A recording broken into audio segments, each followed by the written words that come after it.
मैं सब एक्सपीरियंस को पढ़ूंगी अभी। तो thank you, thank you, thank you.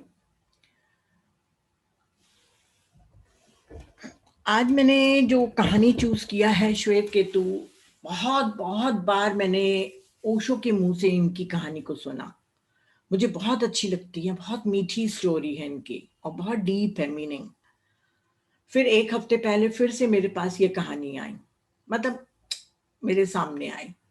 तब भी मैंने इतना ध्यान नहीं दिया, पर 2 दिन पहले मुझे पता नहीं क्यों क्लिक हुआ कि फर्स्ट डे मैं आप लोग को ये कहानी बताऊं। शायद आप लोग इससे अपने आप को कनेक्ट कर पाए। मैं तो अपने आप को कनेक्ट कर पाती हूँ, इसलिए मैं कह रही हूँ। तो ये उपनिषद की कहानी है। आरुणि उद्दालक नाम के एक महर्षि थे, और उनका एक पुत्र था श्वेत केतु।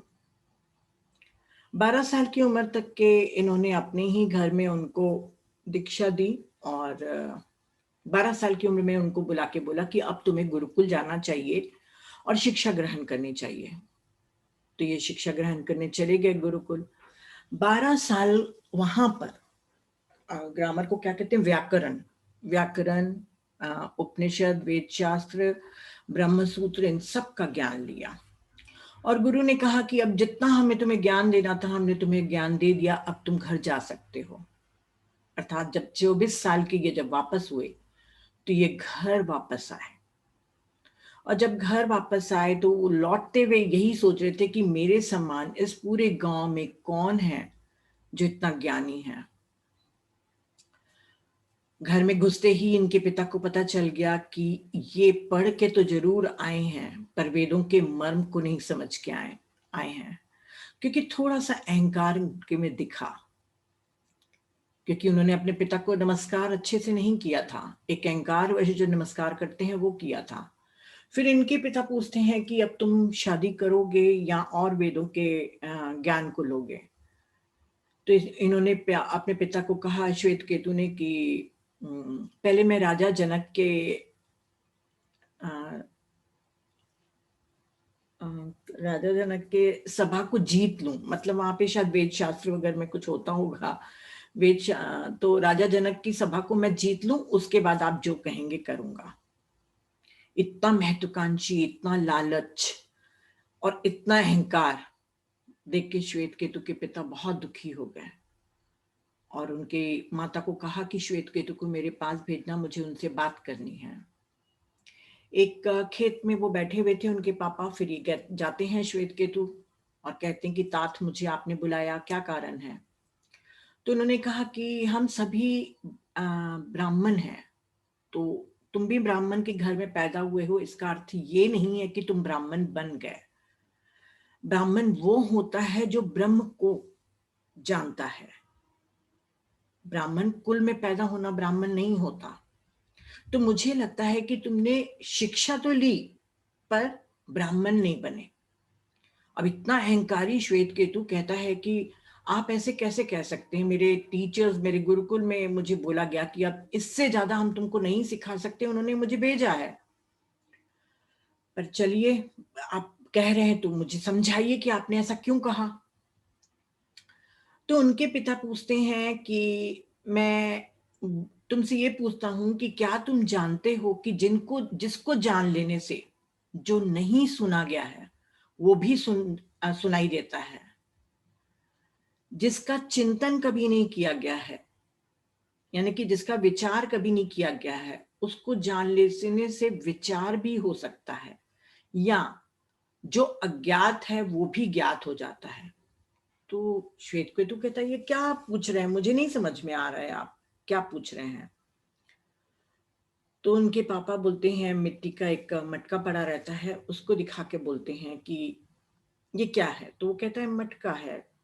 किसका बना है? तो चिकनी मिट्टी का बना है। तो बोलता है, इसको क्या बोलेंगे, चिकनी मिट्टी बोलेंगे या घड़ा बोलेंगे या मटका, जो भी आप बोलिए।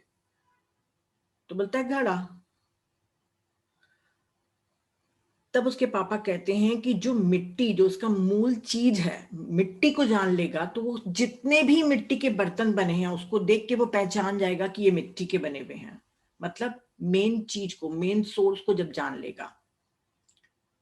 ऐसे ही अगर कोई सोने का आभूषण है तो हम कहते हैं आभूषण है या सोने का आभूषण है, पर मूल तत्व क्या है उसका? सोना। तो जिस तरीके से ये दोनों का मूल तत्व मिट्टी और सोना है, वैसे ही हम सब का भी एक मूल तत्व है जिसको हम सत कहते हैं। वो उस समय में वो सत कहते थे, सत अर्थात अस्तित्व, चेतना, या जिसको हम फंडामेंटल सोर्स कहते हैं, ईश्वर कहते हैं, गॉड कहते हैं, जो भी कहिए आप।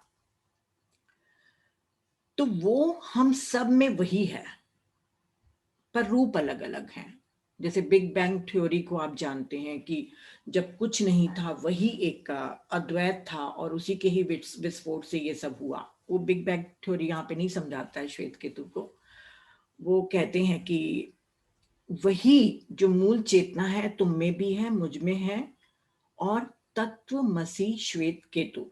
तत्वमसी श्वेत केतु अर्थात तुम जिसको खोज रहे हो वो तुम ही हो। श्वेत केतु कहता है मुझे नहीं समझ में आया, आप मुझे और इसको क्लियर करके बताओ। तो बोलते हैं कि चलो अब एक फूल के बगीचे में ले जाते हैं, वहां पे शहद का छत्ता बना रहता है। शहद दिखा के बोलते हैं कि शहद में से आप एक बूंद निकाल के बता सकते हो क्या कि किसका गुलाब के रस है, किसके दूसरे फ्लावर सूरजमुखी के फूल का वो है शहद। शहद जब बन गया तो आप डिफ्रेंशिएट नहीं कर सकते कि कौन से फूलों से लिया गया है। तो बोलता है हाँ, इसमें कौन सी नई बात है, हम नहीं पहचान सकते। अगर एक नमक का पानी मंगाते हैं उनसे लोटा, और पानी पीने के लिए बोलते हैं, उसमें नमक डाल देते हैं, लोटे में पानी रहता है उसमें नमक डाल देते हैं और बोलते हैं कि श्वेत केतु तुम इसको पियो। अगर ऊपर से लोटे का पानी पी रहे हैं तब भी नमकीन है, बीच का पी रहे हैं तब भी नमकीन है, आखिरी का पी रहे हैं तब भी नमकीन है, तो अपन डिफ्रेंशिएट नहीं कर सकते कि कौन सा पानी एक दूसरे से अलग है। तो वो श्वेत केतु को वही समझाते हैं, वही माँ वाक्य बोलते हैं, तत्वमसी श्वेत केतु, उनको समझाते जा रहे हैं, समझाते जा रहे हैं। फिर कहते हैं, ये बोलते हैं अभी भी मुझे नहीं समझ में आ रहा है, आप क्या बोल रहे हो, शहद, मिट्टी, घड़ा, स्वर्ण। बोलता है कि अच्छा ठीक है, बरगद के फूलों के बरगद के वृक्ष में से जाके उसके बीज तोड़ के लाओ। तो वो बीज तोड़ के लाता है। आप लोगों ने देखा है बरगद के बीज एक ऐसा रहेगा, उसके अंदर बहुत सारे सीड रहते हैं, मैंने देखा है बचपन में बहुत। तो वो जब लेके आता है तो बोलता है बीज को तोड़ो। जब वो तोड़ता है तो बहुत सारे सीड्स निकलते हैं। कहता है क्या है? तो बोलता है बहुत सारे सीड हैं, बहुत छोटे छोटे। बोलता है अच्छा एक सीड को लो, एक बीज को लो, उसको भी तोड़ो। जब उसको तोड़ता है तो कुछ भी नहीं रहता है। तो बोलता है कि इसमें तो कुछ भी नहीं है, जिस जैसे ही मैंने उस खोल को निकाला तो कुछ भी नहीं है। तो कहता है कि जो इसमें है सूक्ष्म, सटल, जिसको हम आंखों से नहीं देख सकते, इसी बीज को लगाएंगे तो वही उसका सूक्ष्म रूप वृक्ष बनेगा। फिर उसमें फल आएंगे, सब कुछ बनेगा, टहनी वगैरह सब बनेगा। तो जैसे ईश्वर के, इस ब्रह्म के दो पार्ट हैं, हमेशा ओशो बताते हैं। एक अस्तित्व पार्ट होता है, मतलब जिसको हम देख सकते हैं, ये सृष्टि, ये मैटर के रूप में। एक अनस्तित्व पार्ट होता है, उसको इंग्लिश में क्या बोलते हैं मुझे नहीं मालूम, है ना। एक अस्तित्व पार्ट होता है, एक अनस्तित्व पार्ट होता है।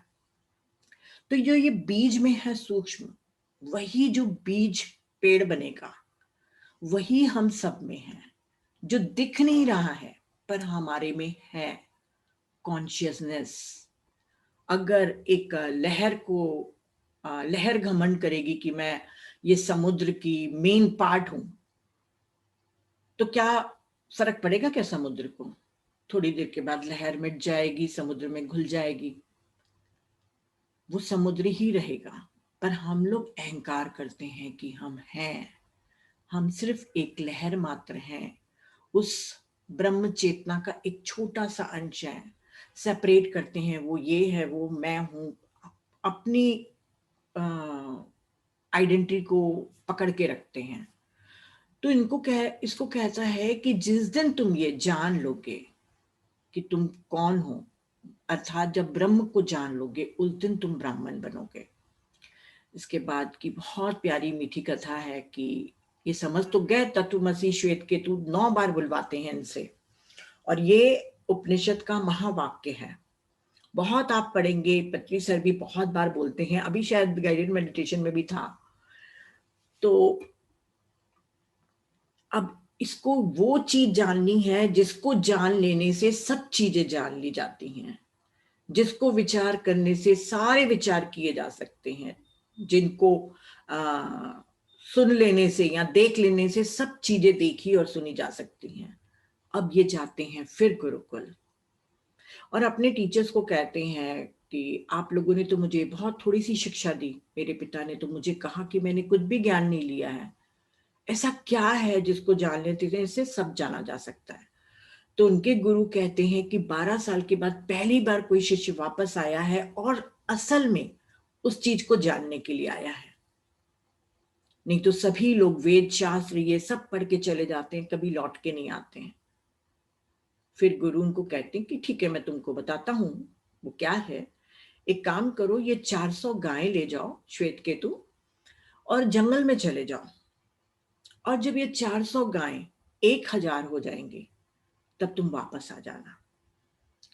तो श्वेत केतु को लगता है कि यहां से मैं 12 साल पढ़ के गया, फिर पिता ने ऐसा कहा, फिर मेरे गुरु मेरे को जंगल में भेज रहे हैं, वो भी 400 गाय, जब 1000 हो जाए पता नहीं कितने वर्ष लग जाए, और जंगल में जहां पे कोई भोजन मेरे को पका पकाया नहीं मिलेगा या जहां पे शेल्टर नहीं होगा रहने के लिए।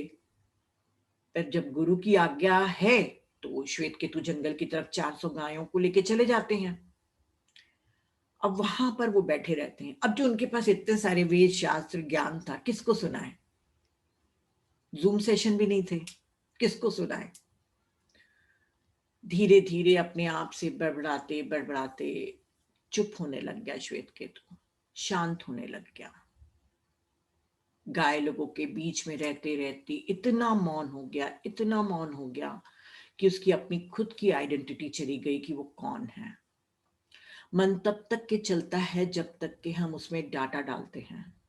जिस दिन मन में हम डालना छोड़ देंगे नई जानकारियां, तो पुरानी जानकारियां हमारे ध्यान के द्वारा या होश के द्वारा डिलीट होते जाएंगी।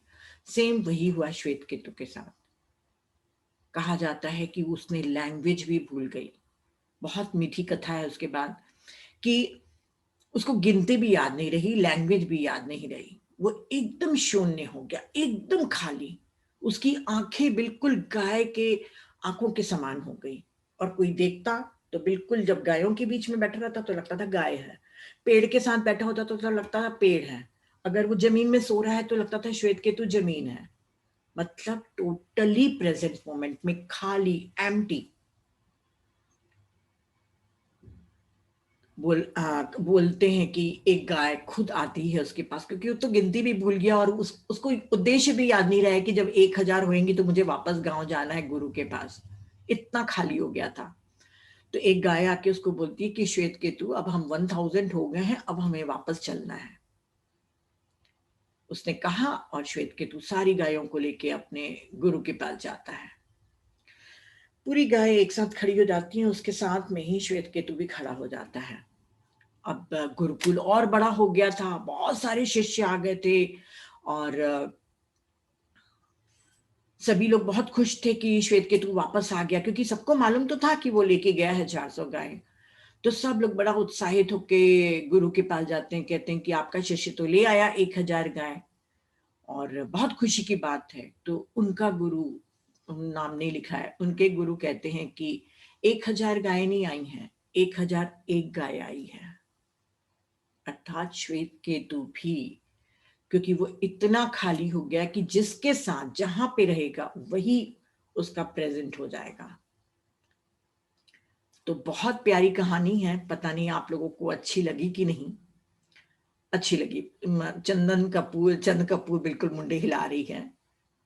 तो मैं इस कहानी को आप लोग को इसलिए बताना चाह रही थी क्योंकि पता नहीं क्यों मैं बार बार बोलती हूँ तो शायद आप लोगों को बुरा लगता होगा, पर हम लोग कुछ ज्यादा ही डाटा डाल रहे हैं। मुझे तो ये रियलाइज बहुत पहले से हो रहा है। और रही बात ज्ञान की, तो ज्ञान वो नहीं है जो वेद शास्त्र या हम जूम के द्वारा या बुक्स को पढ़ लेने से पा लेते हैं। मैंने भी बहुत बुक्स पढ़ा है, बहुत 4 साल से बुक्स ही पढ़ रही हूँ और काफ़ी यूट्यूब और आर्टिकल्स, गूगल, इन सब में ज्ञान ले रही हूँ। पर फिर भी कितना हम स्पिरिट वर्ल्ड की बात करते हैं, कितना पैलेडियंस की बात करते हैं, हायर डायमेंशन की बात करते हैं, पर अनुभूति कहाँ हुई है हमें। मैं भी बॉडी कॉन्शियसनेस के पार चली गई हूँ, माइंड के पार चली गई हूँ, माइंड को बहुत अच्छे से ऑब्जर्व कर लेती हूँ, कब वो बड़बड़ाता है और कब चुप होता है, पर उसके पार तो नहीं गई हूँ। ब्रह्म तो बहुत दूर की बात, मैं तो अपने आप को ही नहीं जानती हूँ कि मेरा चेहरा क्या है, मैं कौन हूँ। जो कहते हैं ना आत्मा की अनुभूति, वो कहाँ हुई है।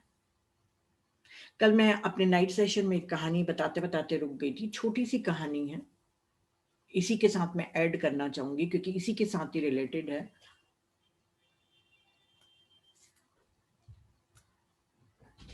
कि एक आदमी आके बुद्ध को कहता है कि आप गांव गांव जो ढूंढते हैं, अपने संग को लेके चलते हैं, कितने लोग आपके पास जुड़े हैं और कितने लोगों को मोक्ष मिल गया है जो आप पूरे 2-2, 3-3 हजार के संग लेकर चलते हैं।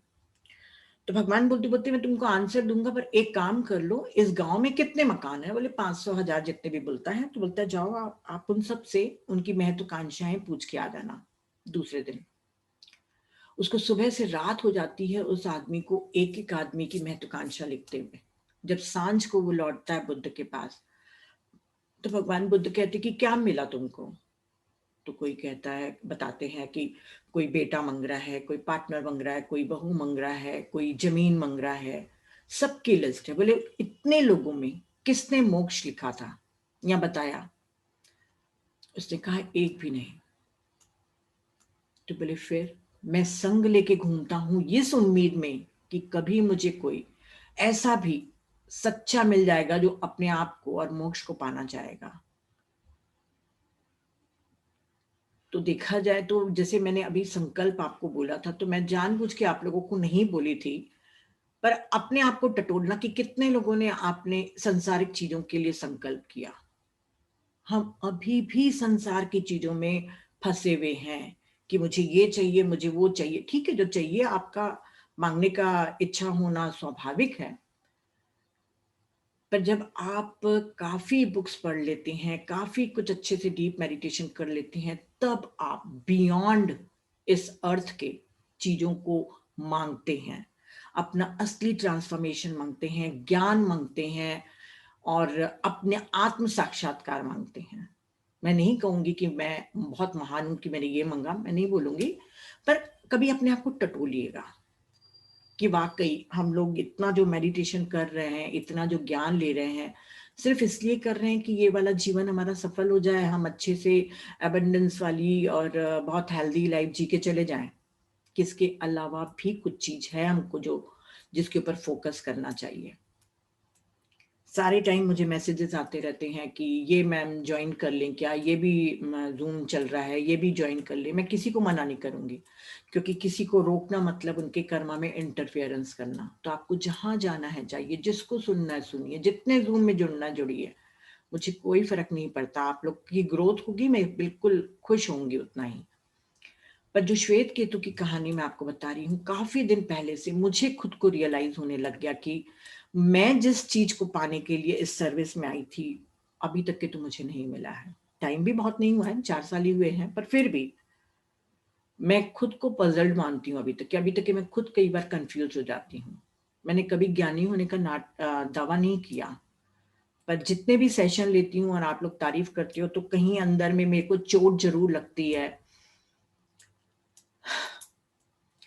अब और जो समझ सकता है वो समझेगा, और नहीं समझ सकता है तो ठीक है, कोई बात नहीं। तो मैं सिर्फ इसलिए कहानी शेयर कर रही थी कि आप लोग अपना फोकस सिर्फ फिजिकल लाइफ के बियॉन्ड भी ले जाइए। अपने आप को खोजना सबसे इंपॉर्टेंट है। पैसे मिल जाने से और अच्छे रिलेशनशिप मिल जाने से या अच्छी हेल्थ मिल जाने से ही सब कुछ नहीं मिलता। मेरे पास सब कुछ है, सब कुछ। मेरे पास कुछ भी ऐसी चीज नहीं है जो मैं फिजिकल लाइफ में अपने ईश्वर से या अपने मास्टर से मांगूं, पर फिर भी कहीं पे कुछ खालीपन है जिसको अभी भी मैं ढूंढ रही हूँ। तो प्लीज आप लोग भी ढूंढिए। ये 40 दिन में एक जो भी आपने संकल्प किए हो उसमें एक संकल्प कल से जोड़ दीजिए। इसीलिए मैंने आज नहीं कहा कि इस 40 दिन में मेरा ट्रांसफॉर्मेशन हो। आप अपने लिए ट्रांसफॉर्मेशन मांगिए, क्योंकि अगर होगा तो फिर आपको कोई और चीज जानने की, पाने की इच्छा नहीं रहेगी। तो थैंक यू फ्रेंड्स, बहुत लंबा प्रवचन हो गया, जबकि मैंने सोचा था 15 मिनट्स ही बोलूंगी, मैं इससे ज्यादा नहीं बोलूंगी। तो चलिए मैं आप लोगों को अनम्यूट कर रही हूँ। क्वेश्चन आंसर्स नहीं होंगे जैसे मैंने बताया है ना। आपको और कुछ कहना है माही, खेम जी और बाकी लोगों को भी तो आप कह सकते हैं। मैं आप लोगों के एक्सपीरियंस पढ़ रही हूँ। हाँ बोलिए रीडू जी। नहीं, मुझे नहीं बोलना madam. Thank you thank you thank कुछ नहीं, नहीं मुझे बोलना। करना पड़ेगा ना।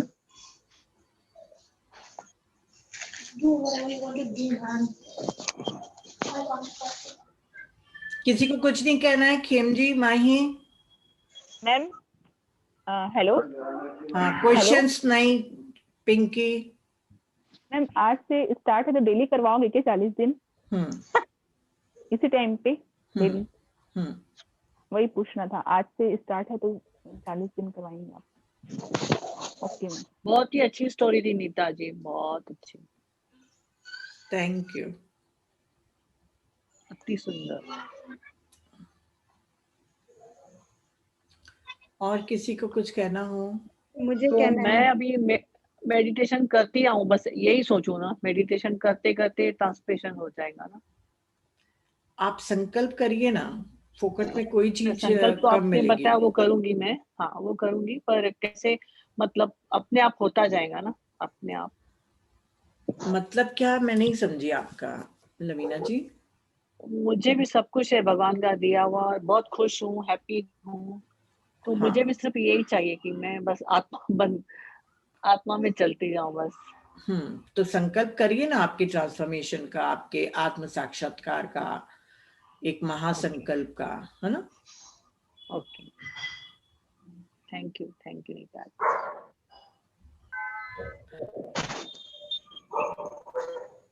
और किसी को कुछ कहना मैम हो? हाँ मैम मुझे भी कहना है, मुझे भी कहना है। बोलिए ना, एक के बाद एक कहिए। मैं बोलूं? हाँ चल। बोलिए, आप बोलिए। हाँ, तो पहले तो बहुत बहुत धन्यवाद जी। आज एकदम डीप और इतना इतना इंटरेस्ट आया स्टोरी में, मैं सच में आपको बता नहीं सकती। वो स्पेशली जब आपने बोला कि वो भी एक गाय के जैसी उसकी आंखें, और वो I was imagining like that कि क्या कैसे होगा वो। It was very satisfying and very मतलब एक सोचने वाली, बहुत डीप सोचने वाली बात है। तो आपने जो संकल्प करने के लिए बोला है उसमें हम जरूर। Thank you very much for such a good I must. एक गुरजीएफ के पास लेडी गई थी, नोबेल प्राइज विनर थी वो। ये गाय के ऊपर जो आपने बोले ना, उसके ऊपर मुझे कहानी याद आ गई। चंद कपूर जी, मैं आपको म्यूट कर दे रही हूँ। कहाँ है आपका? कुछ डिस्टरबेंस आ रहा है क्या? म्यूट करिए। नोबेल प्राइज विनर थी, बहुत अपने आप को ढूंढ रही थी, तो वो गुरजीएफ के पास गई। गुरजीएफ बहुत स्ट्रिक्ट रहते थे, वो अपने स्टूडेंट को डंडे भी मारते थे। तो उसको बोलते हैं कि तुम 3 महीने तक के कुछ भी मुझसे क्वेश्चन नहीं पूछोगी, और जब तक कि मैं तुमको आराम करने के लिए नहीं कहूंगा तब तक के तुम आराम नहीं करोगी। रोज इस रोड को तुम बनाओगी, मतलब पत्थर होते हैं ना, पत्थर को जोड़ जोड़ के बनाओगे। जिसने भी ओशो सुना होगा वो इस कहानी को जरूर सुना होगा, क्योंकि ये कहानी बहुत बार वो बता चुके हैं। तो वो नोबेल प्राइज विनर रोड बनाने लग जाती है पत्थरों को जोड़ जोड़ के, और रात हो जाती थी। गुरजीएफ स्मोक करते रहते थे, पर उसको कभी नहीं कहते थे आराम कर। जब रात हो जाती थी तब उसको बोलते थे कि, उसका नाम मैं भूल गई हूँ, कि अब तुम खाना खा लो और सो जाओ। और वो थक जाती थी और खाना खा के सो जाती थी। फिर सवेरे 5 बजे उठाया जाता था कि तुम रोड बनाओ। जब वो सुबह उठती थी तो रोड माही म्यूट करो किसी को। कर दिया मैं। डिस्ट्रैक्ट मेरे को बिल्कुल नहीं पसंद है। तो जब वो सवेरे उठती थी और जाके रोड को दिखती थी तो रोड उखड़ा हुआ रहता था, मतलब किसी ने उसको खोद के निकाल देते थे। फिर वो सवेरे बनाती थी बैठ के रोड को, और जो भी आते जाते थे तो एकदम गुस्से से देखती थी उन लोगों को, क्योंकि उसके दिमाग में तब तक के था कि I am a Nobel prize winner ना। रोज वो बनाती, रोज पत्थरों को निकाल के फेंक दिया जाता था, रोज सवेरे उसको फिर से काम में भेजते थे और गुरजीएफ स्मोक करते रहते थे।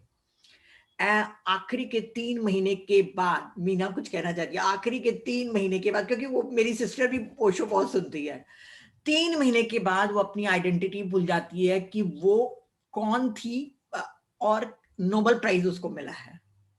ब्लैंक हो जाती है। ब्लैंक का मतलब मन खाली। और तब उसको गुरजिया बोलते कि अब तुम पाली, अब तुम जाओ। जैसे बहुत सारी स्टोरीज ओशो बहुत प्यारी प्यारी बताते हैं, बस यही है यहाँ से मुझे भी एक स्टोरी याद आई है, इसीलिए मैं वो कहना चाहती हूँ। मैं वही बिल्कुल बिल्कुल बिल्कुल बताइए। अपन दोनों ही तो ओशो पसंद है। हाँ, ओशो की स्टोरी में उसका नाम याद नहीं है, कोई साउथ का कोई नागार्जुन कुछ तो एक शिष्य था जो गुरु के पास में जाता है, तो उसको वो कहता है कि आप उस रूम में, एक रूम में चले जाओ और ऐसा इमेजिन करो कि आप भैंस बन गए हो। तो वो सिर्फ रूम में ही उसको बंद कर दिया जाता है और वो दिन रात वो रूम में ही रहता है। और जब सर्टेन टाइम, मुझे याद नहीं आ रहा, 3 की 6 महीने के बाद जब भी उसको जाके गुरु उसको बुलाते हैं करके बाहर आने के लिए बोलते हैं, तो वो बाहर नहीं आता है। तो उसको बोलते तुम बाहर क्यों नहीं आ रहे हो? तो वो कहता है करके कि मैं कैसे आऊं, मेरे सींग इस दरवाजे से बहुत बड़े और वो दरवाजे से निकल नहीं पा रहा हूँ। यानी वो इतना मैं भैंस हूँ, ये सोच सोच के वो अपने आप को भैंस ही महसूस करने लग गया कि उसके इतने बड़ा सर है, इतने बड़े सींग है, जो दरवाजे से बाहर नहीं निकल सक रहा है। बस ये स्टोरी कहना, शेयर करना चाहती हूँ। मुझे याद है वाली story. Thank you for sharing.